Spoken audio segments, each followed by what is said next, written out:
Hello, my dear listeners, and those of you who are watching this episode. My name is Paula Mugisa. I'm the team lead and founder of TESA Advisory Services. Thank you for tuning in. This episode is proudly sponsored by the hotel suites at the Latitude Zero Hotel in Makindye. This is episode 1 of the business tool workshop titled The Elusive Ugandan Deal. This is an episode about the what and what not to of starting a business in Uganda. As with each episode, I'm going to give you the what, so a story or example, the work, so the exploration I want you to do to discover some answers, and a tool that you can use to record and extract practical activities that you can implement today. This episode was birthed out of my frustration from meeting so many people that are chasing deals. No, don't laugh or sit there saying, I'm quite serious. You may be wondering what is wrong with chasing a deal. You might even be someone or know someone who says, there is a deal I'm chasing.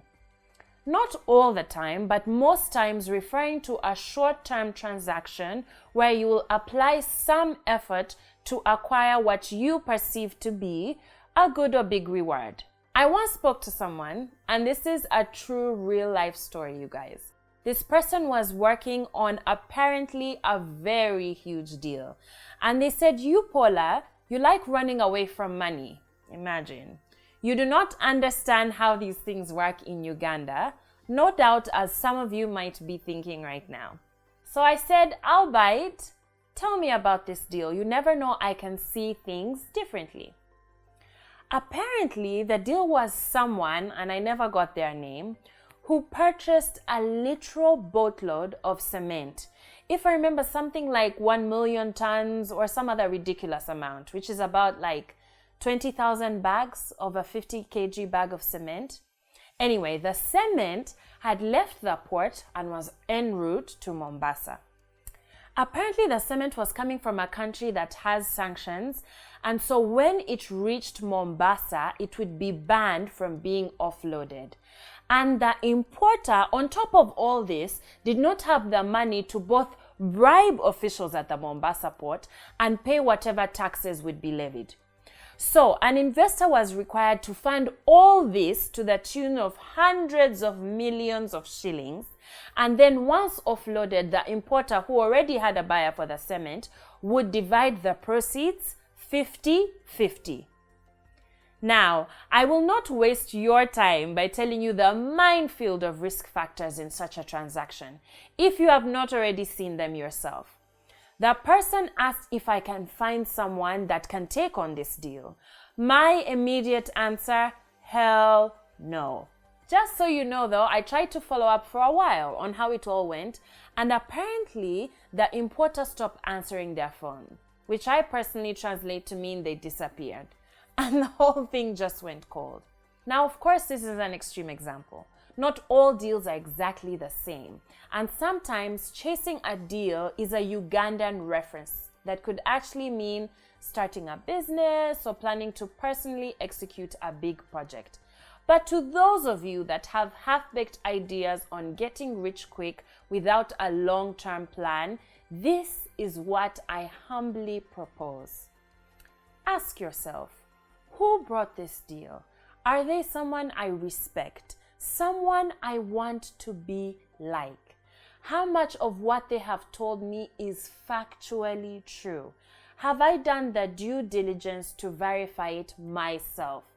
Lastly, ask yourself if in the long term, this is the best use of your time on top of all the other things that you're already doing. You are one person, and if you are to execute successfully and profitably in the long term, you need focus. Is this really worth the amount of focus and effort it requires?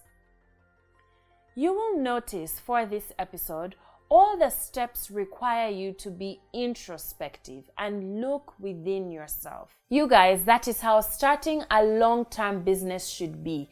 It truly cannot be the idea, perspective, or belief of someone else. You will not sustain it in the long term, neither will it in most cases be useful or worth your time and energy.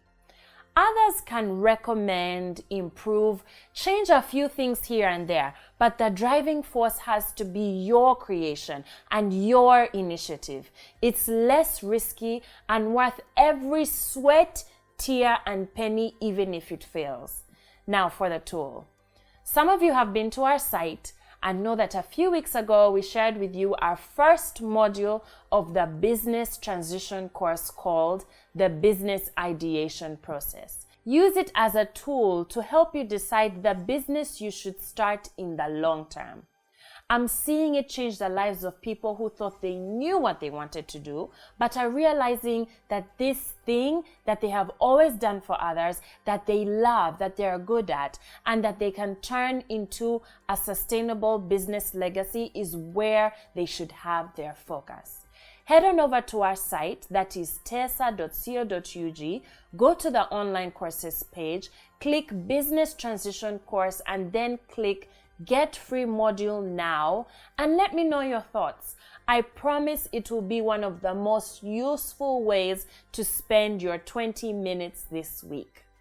This wraps up today's episode. I hope you enjoyed it. Go out there and do things differently and be exceptional. God bless you.